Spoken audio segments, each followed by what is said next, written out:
Good morning.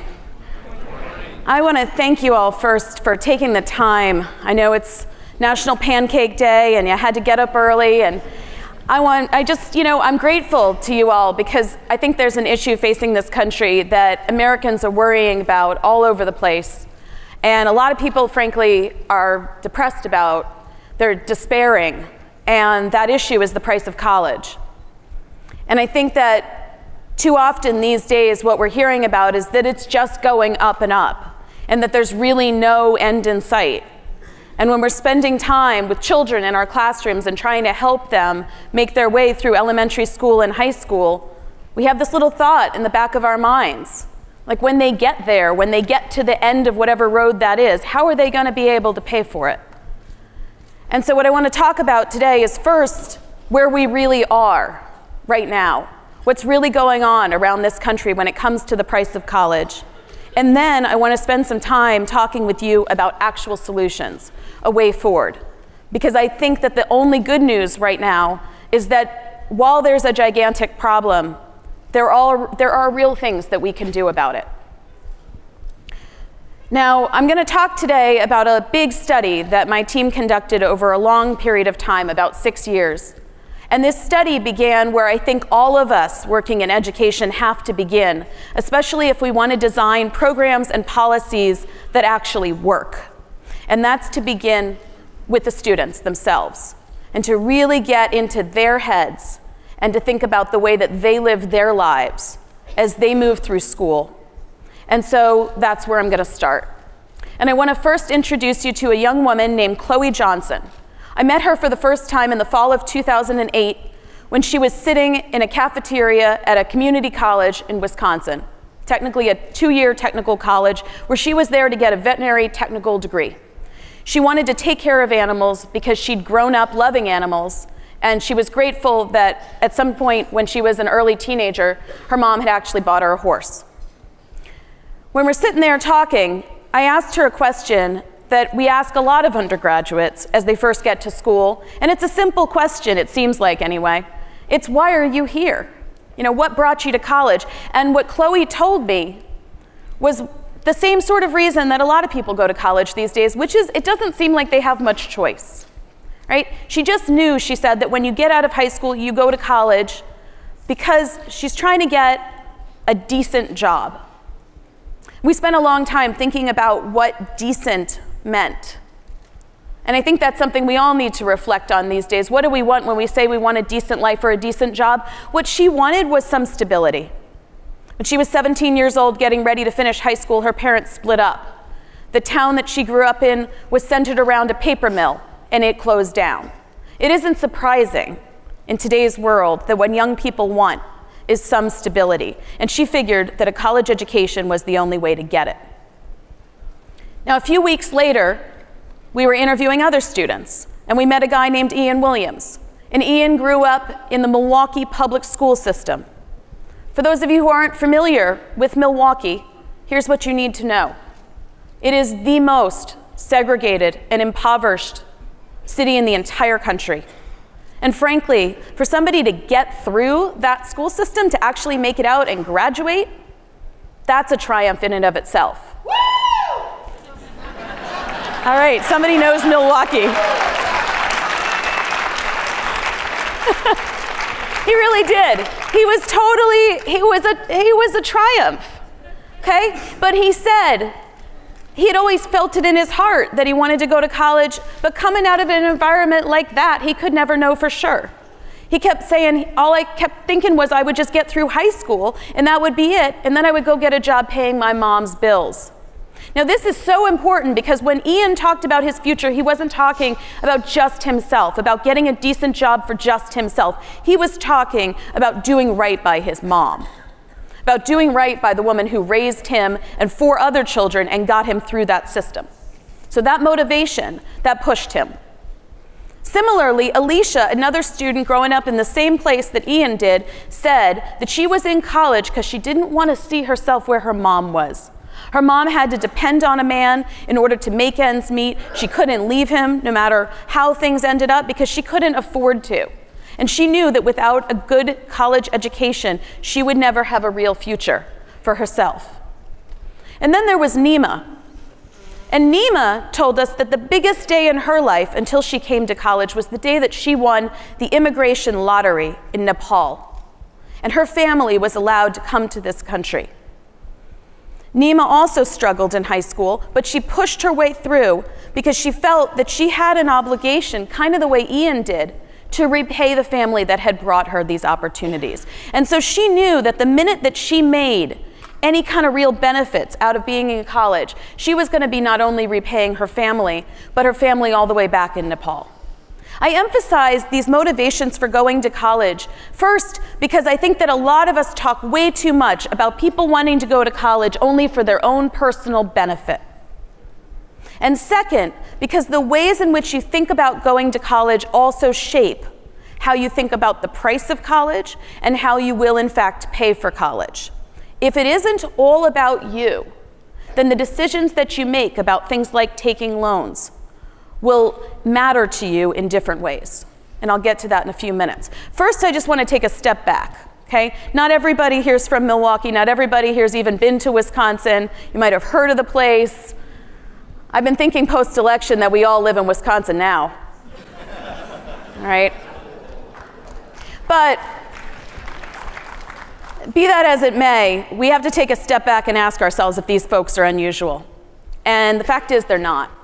Okay? All of them came up in low-income families, and every year in this country, 3 in 4 of our 9th graders in our classrooms, if they're asked, will tell you they expect to go to college.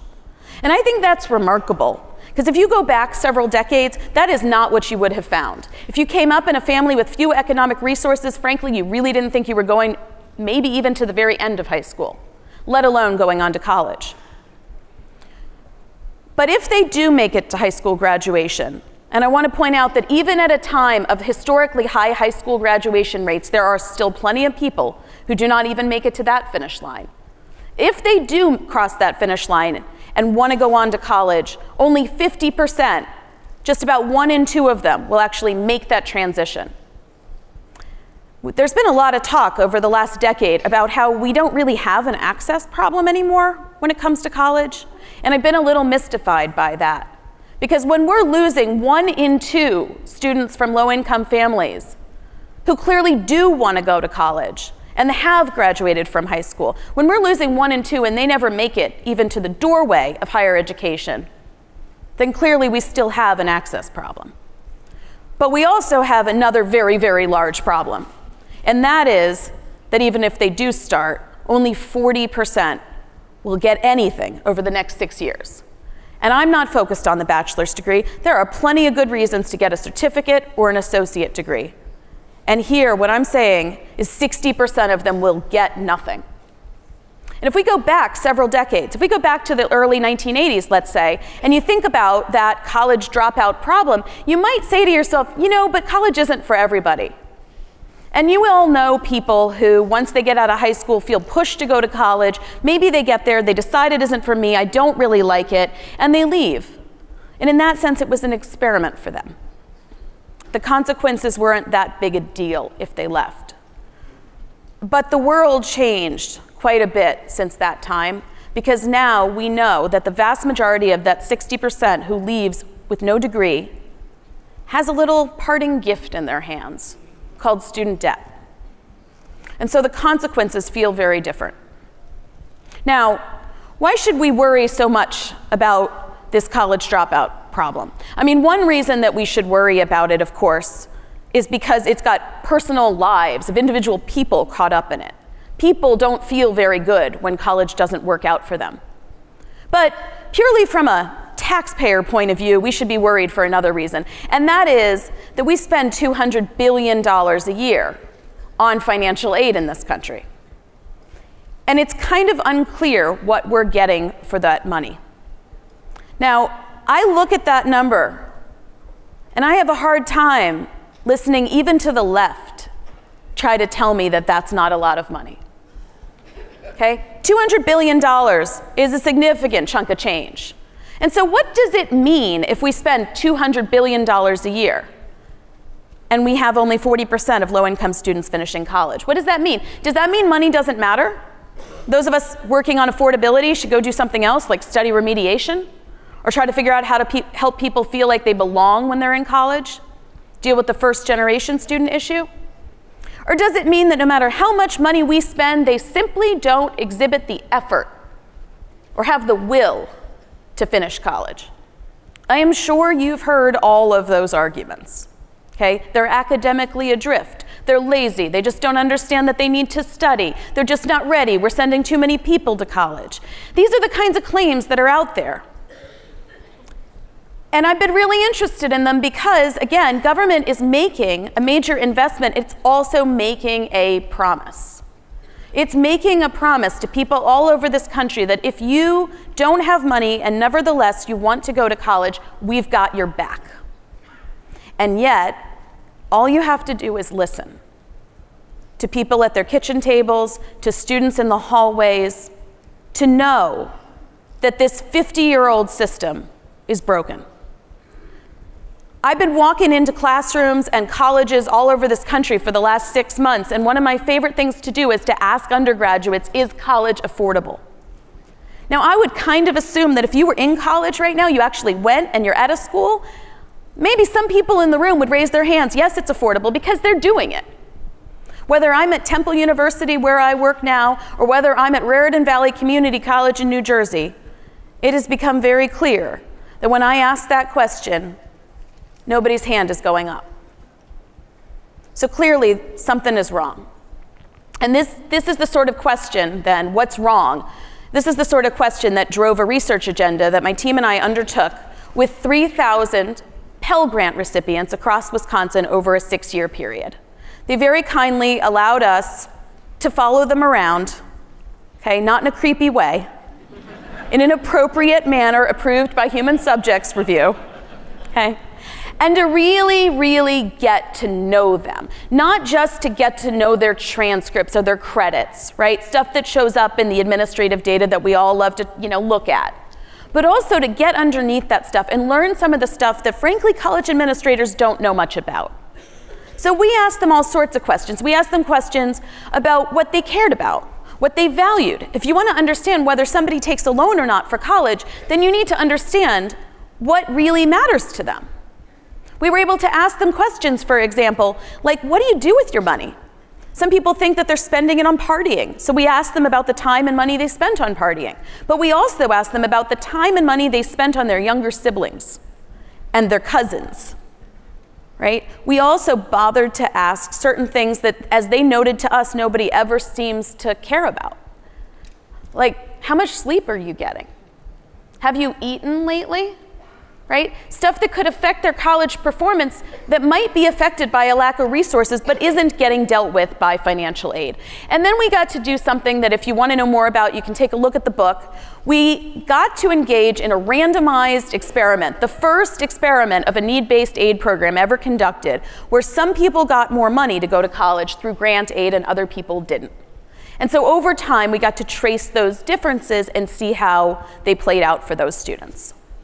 So now I'm going to move to talking a little bit about what we learned from those students, who, again, I think we should all be so grateful to because they gave us a look inside that $200 billion problem. The first thing we learned is there's a new economics of college in America, and a lot of us don't even know about it, right? Those of us that went to college even 20 years ago are a little out of date on the new realities. And the first most important reality is that thing that we all lean on and depend on, that thing called the Pell Grant. That even those of us who don't get it are invested in believing works, does not work. So just take a look at some figures. The first couple lines I want you to look at are the blue line and the orange line. The blue line represents the money that we spend on the program, and the orange line represents the number of people who are receiving the program. And all you need to know about the Pell Grant is that if you qualify for it, you get it. Okay, and qualify for it, let me just bracket that for a second. I think some of us might be familiar with the FAFSA. Anybody familiar with the FAFSA? Small American bureaucratic tragedy all its own. Okay? You deserve a lot more than the pennies that they throw at you relative to the college cost when you do the FAFSA. All right? I'm not saying don't push kids to do the FAFSA. I'm not saying we shouldn't simplify the FAFSA. But I want to tell you that after the FAFSA, you are way, way short, which is what I'm going to show you now.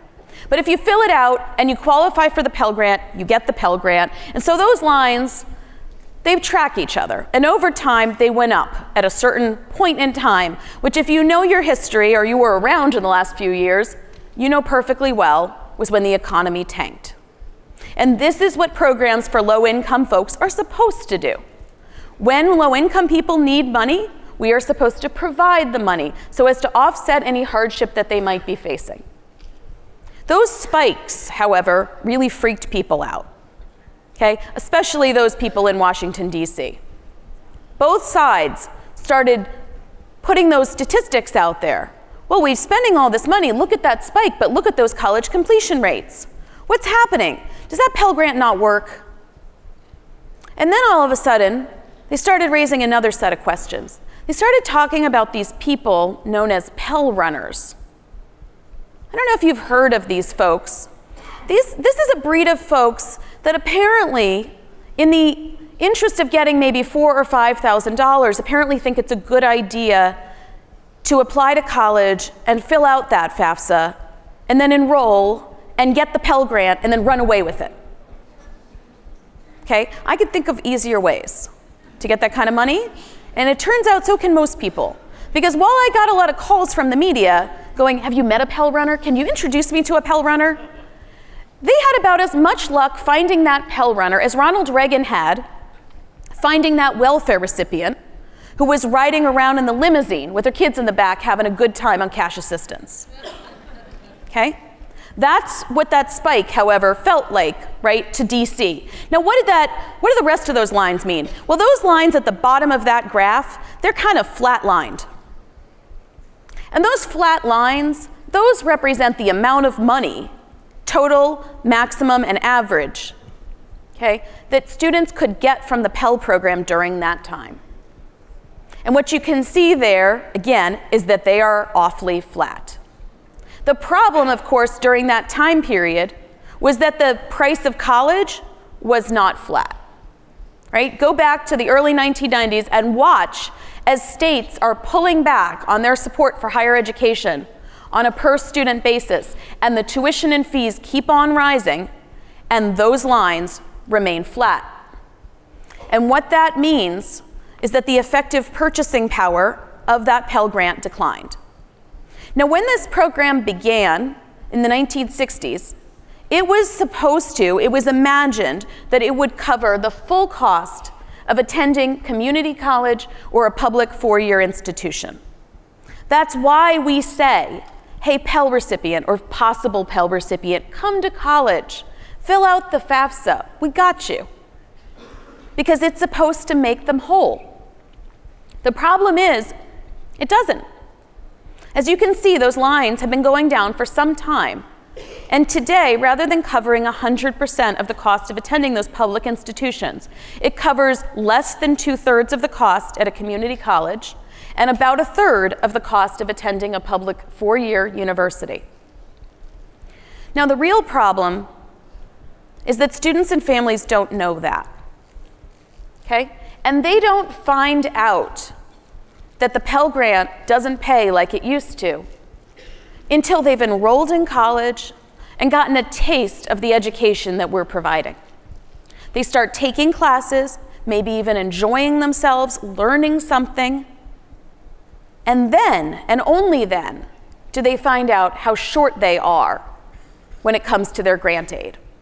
And they're already hooked, they're already into it, and if they decide they don't like it, there's nothing to return. They can't give anything back to get a refund. And so they have the debt and a price they can't grapple with. So let's talk about what that really looks like to real people. Chloe Johnson, go back to her, the young woman who came from the small town to become a veterinary technical assistant because she loved horses. Well, her mom made just over $25,000 a year following her divorce. Her expected family contribution. If you've received an EFC, I'm sure you've stared at those numbers before, okay? And those words, expected family contribution, okay? It's presumptuous. And that's how Chloe's mom felt about it. Because telling that woman that she could afford to spend $2,520 a year for her daughter to go to school when she only made just over $25,000. That just didn't feel right. It didn't feel right to Chloe either, especially when she had to have that hard conversation with her mom about how her mom wasn't going to be able to come up for it. What did Chloe do? Chloe sold her horse. She was still short because her community college in 2008 total cost of attendance, which is tuition fees, the cost of living, right, housing and food, books and supplies, transportation, medical expenses, and personal expenses, by which you should just read laundry and some clothes, they totaled over $15,000 a year. And all she got from grant aid was $2,958. That is a partial Pell Grant and nothing else. Now you're thinking, wait, she's a Pell recipient. How can she get nothing else? Well, Chloe lived in Wisconsin, and Wisconsin, like so many places throughout the country, does not give out much in state grant aid. By the time Chloe enrolled in school, the grant aid in Wisconsin was already gone. Lest you think that she was enrolling late, she enrolled in July, which is when a lot of community college students enroll. In fact, I'm really interested in what's going to happen now that we have this prior year FAFSA, which is having students apply for FAFSA earlier than ever before, but didn't put any more money into state grant programs. Okay? Which just means that the waiting list on those state grant programs is going to get longer and longer. So Chloe's short more than $12,000, and that federal loan limit, if she wanted to take that loan, was $5,500. That's the max she could get without turning to the Parent Plus loans, which she really couldn't do because her mom didn't have the credit that would allow her to qualify. Now, Chloe didn't want to take those loans. And a lot of Pell recipients don't want to take those loans. In fact, they weren't supposed to have to take those loans. They know that it would be very risky coming from a family that makes very little money and has had bad experiences with credit cards and payday loans and all that sort of jazz to take on additional debt, even to go to college. They know it's risky, and frankly, we know it's risky. And that's why the Pell Grant program was supposed to cover 100% of the cost with grant aid. Because we knew and we used to acknowledge that loans are really not meant for people coming from backgrounds that create that sort of risk for them in college. Yet today, 90% of all Pell Grant recipients who complete college degrees have debt. Here's the next thing these students learned. They learned that all the numbers I just showed you are wrong. Okay? Anybody who has been to college or has sent a child to college or has helped somebody go to college knows this fact. But what I want to shed a little light on is how those official prices are wrong because the errors are actually baked into the system. The errors are not accidental. The errors are contained even in the expected family contribution. And I'm not even going at the fact that parents can't pay the expected family contribution. I just want to talk about that minimum contribution, which is zero. Half of all Pell Grant recipients have what's called a zero expected family contribution, which means we know they can't contribute a dime. What you don't know is that with the data they've already provided from the FAFSA, we can actually see that they have a negative expected family contribution. And what that means is that during high school, or during the years prior to coming to college, they were contributing to their family's income. Now that they're in college, that income is lost.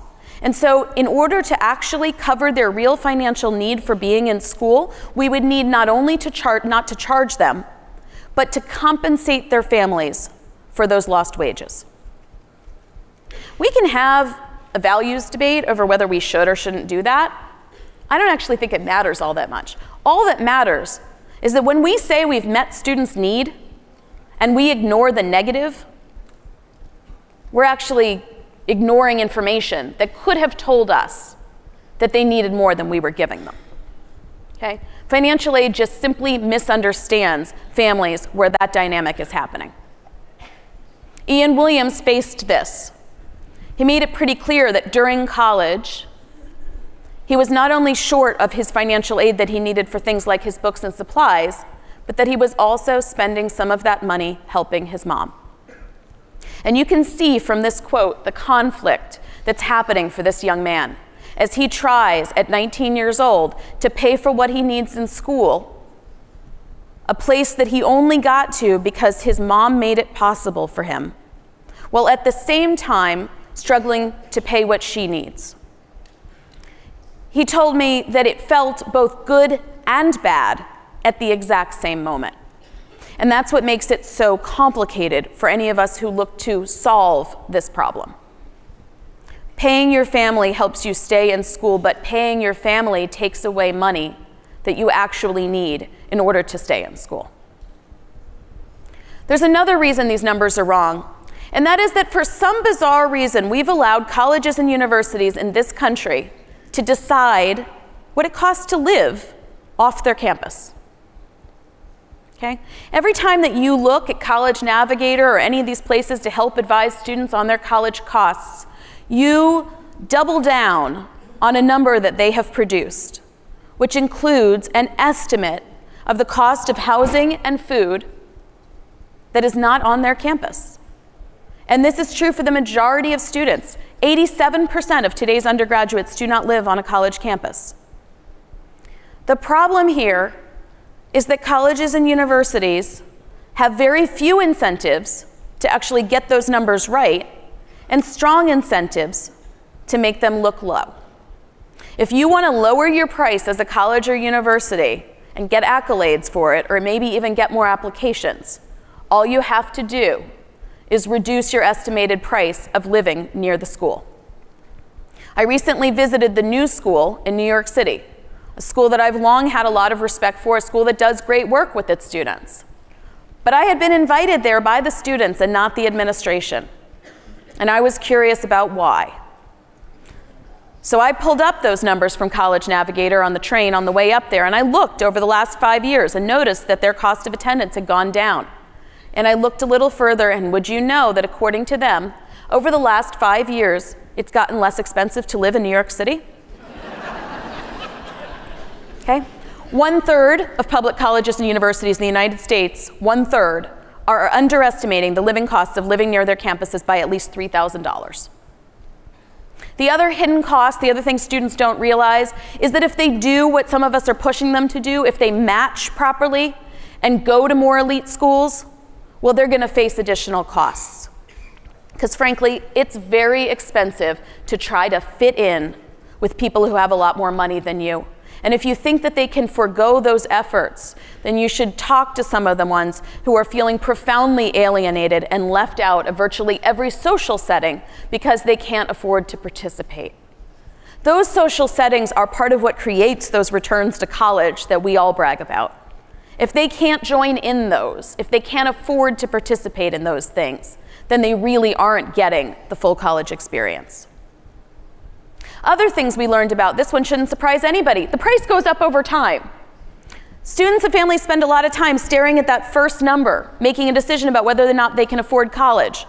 Many of them don't know that you can't get financial aid for your second year of college unless you refile your FAFSA. You got a FAFSA and FAFSA and FAFSA and FAFSA, even if nothing has changed in your family and if you hadn't changed schools. This makes no sense to them, to me, to anybody, but they still have to do it. And when they don't do it, they show up the second year and they say things like, I had a lot more financial aid last year. I don't really know what happened. Okay? Other things that happen include like the state aid running out, as I told you that happened to Ian. Chloe, this happened to her as well. Institutional aid. A lot of institutions are reserving their money to attract students to come to their school. And so it's there for first-year students. You get to your second year and you go, where's that grant? Oh, well, you've aged out of it, effectively. Now you're in your second year and it's gone. And the last thing, and this is really important for those who think a lot about how we academically prepare students for college. The last thing to know is that virtually every form of financial aid we give students, whether it's called need-based or merit-based, and this includes the Pell Grant, includes academic requirements for students to keep their money. And the problem is that those requirements apply even during that initial transition to college, the time at which most of us struggle to get our feet on the ground and to keep our grades up.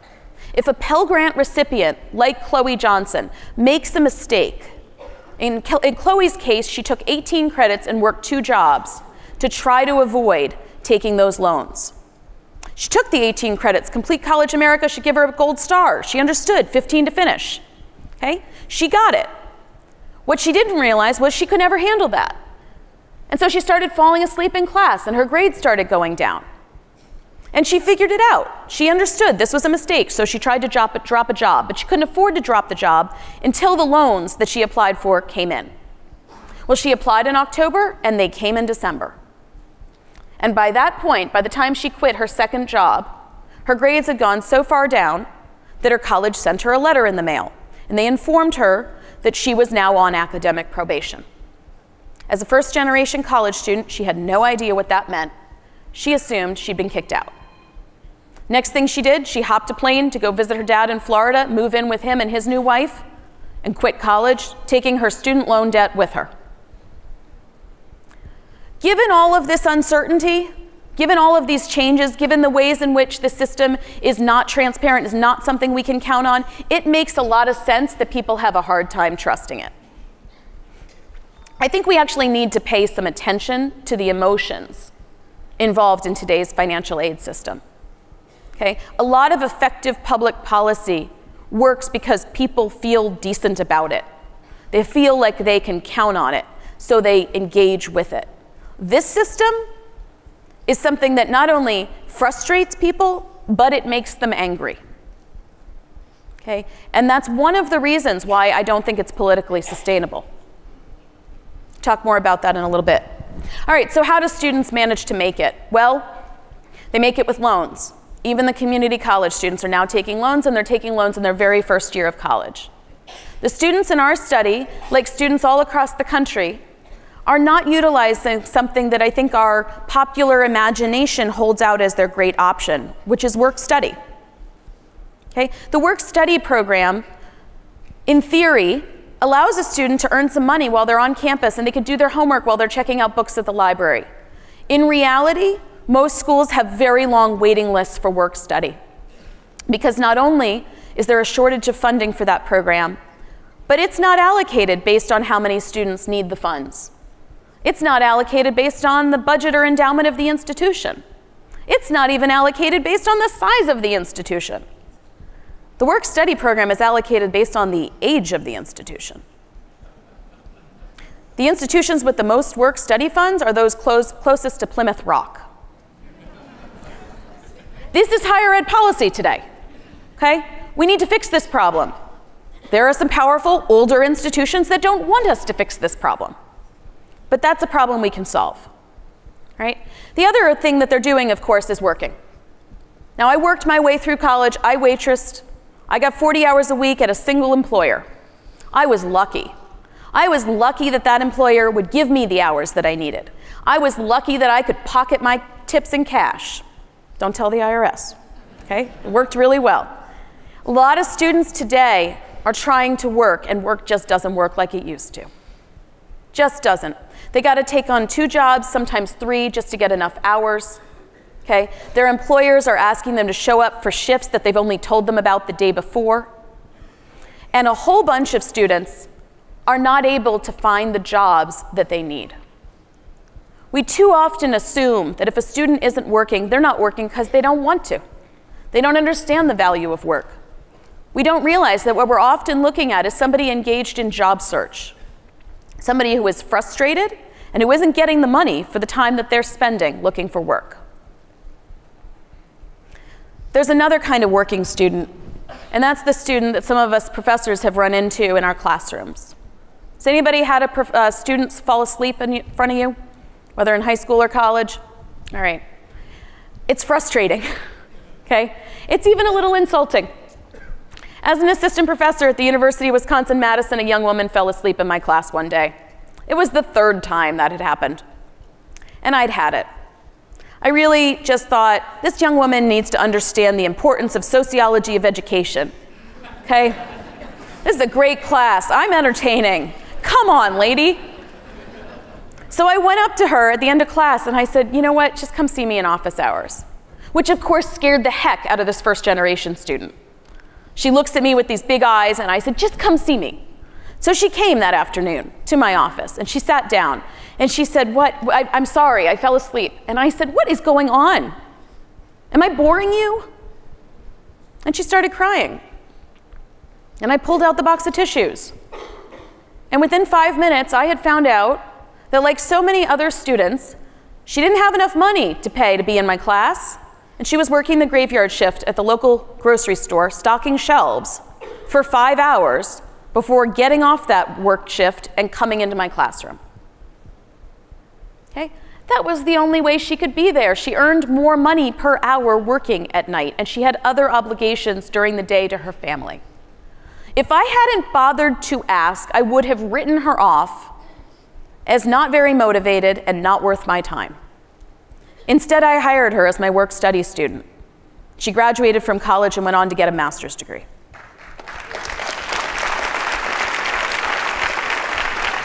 You can't do it for everybody, but sometimes if we just look them in the eye and we have enough sense to think about what we don't know, we can do some good. Now, the scariest part of the studies that I've been doing over time are about what happens when people run into a crisis, an emergency. When I hit that, I called my grandfather. He'd give me a little lecture, a little extra Jewish guilt, and a check. Okay? I can handle that. These students can't get that help. Real family income in this country is stagnant or declining for many of them. And what we found really stunned us, that the shortfalls were not just about not having a car to drive in to get there, or even about not having the laptop or the cell phone to keep up with school. It was that they didn't have the food. They didn't have a place to live. Now, when this first started coming up, I got to admit, as a researcher, I understood the skepticism. A lot of us ate ramen in college, okay? We couch surfed. You know, on Friday night, who knew where we were gonna sleep? That is not what we're talking about here. That is not today's reality. I'm now on probably my 4th or 5th study of food and housing insecurity in higher education, something I never thought I'd need to become an expert in. In 2 weeks, we're gonna release our biggest study to date. It's 33,000 students, 70 community colleges, 24 states. And we find that 14% of community college students are homeless. Our prior study found 13%. We also find that 2/3 of the students are struggling with food insecurity, with 1 in 3 having food insecurity levels so low that they are associated with hunger. This is not what we were all expecting when we thought what would happen when we sent people to college. The College for All movement in the United States has succeeded in broadening opportunities for all kinds of people. It's amazing that people who grew up homeless find their way to college today. What's not amazing is our inability to revise the American financing system of higher education to match those desires and expectations.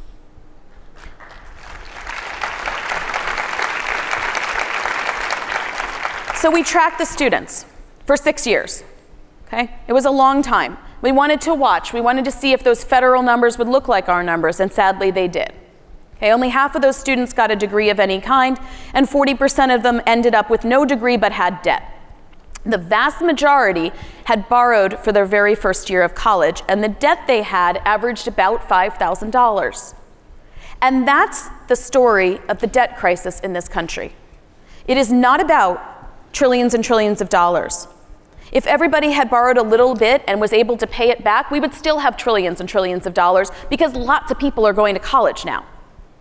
The problem lies with the segment of those people who borrowed because they had no choice. They had no money to pay if they didn't take those loans. They took them essentially against their will, and they didn't get a degree, and now they're trying to repay that debt with almost nothing to hold on to.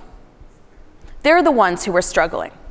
And we're looking past them every time we talk about people with hundreds of thousands of dollars of debt, many of whom have graduate degrees. So this is my challenge to you all. This is my challenge to the country. We have to do better than this. Okay, we have to do better than this because we can't waste money. But more importantly, we have to do better than this because it is our moral obligation to do better than this for all these young people and all of these older people who simply want an education, something that this country has always held dear, something that we know works. The 20th century would have looked really different if 100 years ago we hadn't made high school free. Okay? We have to be real about that. So let's talk about how we're going to do it. The first thing we're going to do is that we're going to admit that money is a problem. Money matters all over this country. It matters in higher education. I know it matters in K-12 education. I know the story there is complicated, and it's complicated in higher ed too. Our students are under-resourced, and our schools, many of them, are under-resourced. The most under-resourced students attend the most under-resourced schools in higher education, just like they do in K-12. And that's not a technocratic problem. I cannot create an app to fix this. Can't do it. This is a complicated, political, systemic problem. But we can do things about it. We can start. We spend so much time talking about tuition and fees. We could spend a little time talking about the rest of it. Okay? More than half of the cost of attending college are not tuition and fees. It's living costs. And we do this crazy thing when we talk about that. We call these things non-educational expenses or indirect costs. Have you ever tried to go to college and learn something if you haven't slept and you haven't eaten? These are non-optional things. And we don't treat them in K-12 education as non-educational expenses. We have a national school lunch program, and we've had it for a long time. And we have it actually not because there's so much science showing that if you feed a child, they learn better. We have it, again, because we recognize our moral obligation to ensure that every child has something in their bellies so that they can learn. We can expand the National School Lunch Program to higher education.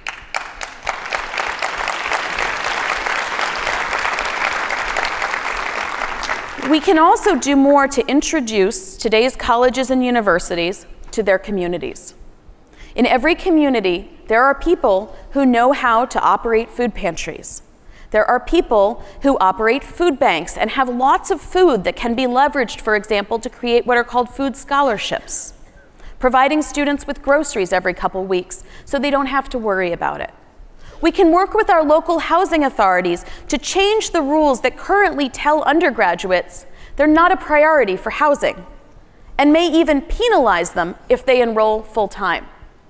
We can do the same thing with shelter systems, which make it very hard for undergraduates to get a bed at night because they have to be in line at the same time they need to be in class. These are all achievable goals. We have to admit that our focus on the FAFSA isn't getting it done. The price is too high after the FAFSA, and let's be honest, the FAFSA is leaving out a whole lot of people with a whole lot of need. Okay? We got people who can't complete the FAFSA. The parents didn't pay their taxes, or they don't have the documentation. And then we have tons of families who are too rich to get the Pell Grant and too poor to pay for school. They can't get a dime of grant aid out of the FAFSA, and as a result, they're really not all that fond of this Pell Grant program. Their students are also dropping out of college, and I think at our peril do we ignore their circumstances. Not having a cushion in college, not having wealth to fall back on, this thing has real consequences. Surprises are the worst. We can be more transparent with students about what college really costs, and we can create emergency aid funds in our communities and at our colleges to ensure that when a student needs $300, they get it instead of dropping out of school. We also need to start reminding ourselves that debt's not the problem. Debt is a symptom of the problem. The problem is the price. If you can focus on it in that way, you'll recognize that, for example, refinancing student loans is only going to get us so far. The real focus needs to be on lowering those prices, whether it's through bringing states back to the table, whether it's to create incentives so that rather than building bigger and better, fancier dorms, institutions instead focus on making affordable places to live. We have to focus on the price. We have to restore the value of work as well. The fight for 15, which so many of us are familiar with and supportive of, will actually help higher education. Okay? Students are going to work their way through college in this country. They always have, and they always will. It just needs to pay. And we need to fix, go ahead. Thank you. I'm glad you agree. We need to fix the work-study program. Okay? We need to have a hard conversation about who gets what in higher education and stand up for those public colleges and universities where 75% of students attend. They are getting the short end of the stick on those campus-based aid programs. And I think we could have some conversations with our employers as well. They want these students when they graduate. They're not doing very much to actually help the students graduate. They could become more supportive of the colleges in their communities, hiring their students and giving them regular shift time, regular schedules, so that they can actually get through schools, and perhaps we could create some incentives for them to do that. And finally, yes, I'm going to go there.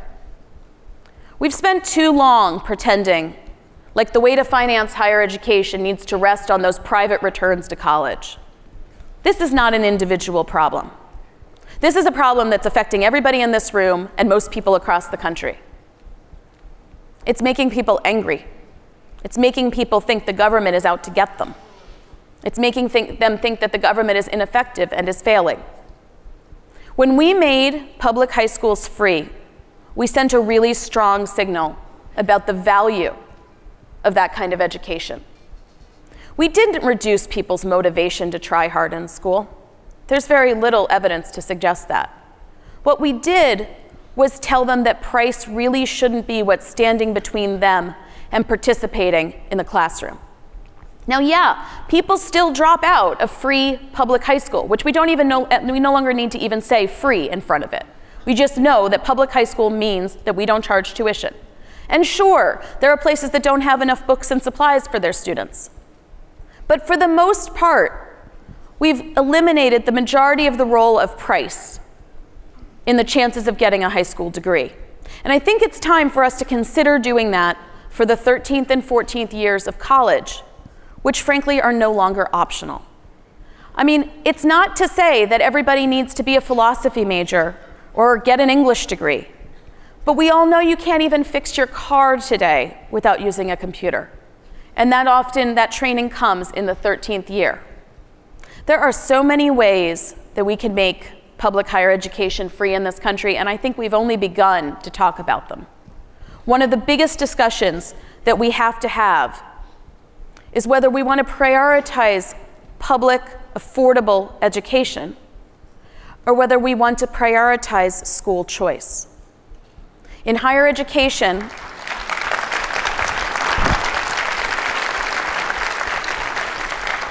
you know, I just want to keep it real. It's true. We have prioritized school choice over affordability. We fund everything. We send taxpayer dollars to places like Vassar. Okay? We send taxpayer dollars to the University of Phoenix and DeVry University and Capella University, you name it, and you can take our dollars there. Even if that means that those funds can therefore no longer be used at our nation's community colleges, where the per student spending for supporting the most vulnerable people often hovers around $10,000 or less. While over there at Amherst, which gets millions of dollars in taxpayer funding, they spend $100,000 per student per year. We know how to support these students. We know how to support low-income students in higher education. The answer is giving them those resources. The answer is surrounding them with the attention that they need. The answer is addressing these financial barriers. For some reason, we've decided just not to spend the money. We're spending it on other things. Now, I personally think that we can and we will do better than this. And I think so because when I go out there and I meet these young people, when I see their families, they've had it. I think we are at a point when people no longer want to simply complain or simply save for college. They're ready to vote for better. And you take those steps by believing that hope is a strategy, that we can do better than this, but that we're going to have to work towards it. Hope is a strategy. It is the first necessary condition for forward movement. And I think that if we can all just get on the same page that this system that is 50 years old is so incredibly broken that we cannot take it for one more minute, then we will move forward. I appreciate your time today, and I want to encourage you all to also consider helping those students who right at this very moment are living on the streets. Together with a team of fabulous women, we've put together something called the FAST Fund. And the FAST Fund acknowledges that these bureaucratic structures that take so long to deliver money to students are leaving them without their needs met. The FAST Fund instead gives money to teachers. Gives money to teachers in 3 cities around the country, right now, Milwaukee, Madison, and Boston. And those teachers give out money directly to the students as they see fit. Each year, we're going to pick 3 more and hopefully expand over time. And our point with this is very simple. We can all work on big, bold solutions. In the meantime, we have to do something about the people who are hurting all around us.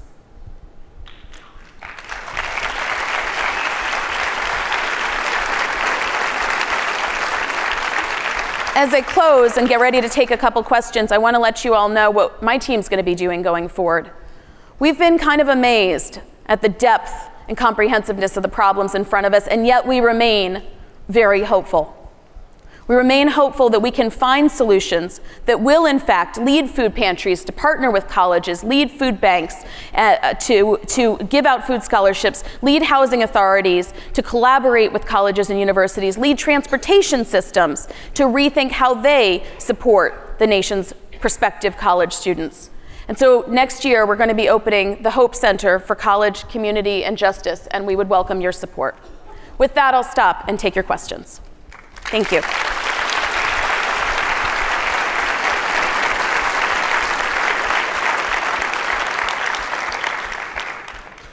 Okay, all right. All right, I've got some questions up here. Well, all right, there's a few ones here that are very interesting. Let's take this one. Somebody says, what about the claim that students are flocking to degrees that have no future and eschewing harder ones in growth fields? I think it's a really interesting thing that we've done where we've started trying to shape what people will study in college in more concrete and purposeful ways. And on the one hand, it's a good idea. On the other hand, I'm worried that we're doing it mainly because we want them to be able to pay off their student loans. And if that's the case, then we're doing it for the wrong reasons, right? I don't think that we should be reshaping what education is at the post-secondary level in order to find ways to make it affordable. I think we need to acknowledge what post-secondary education has always been and has always done good for people, and that includes the pursuit of any number of degrees and fields, and the ability to spend some time sorting among them. I worry a lot about locking in an 18-year-old into a specific major or program just because we want to get them out as fast as possible because we can't afford for them to be there.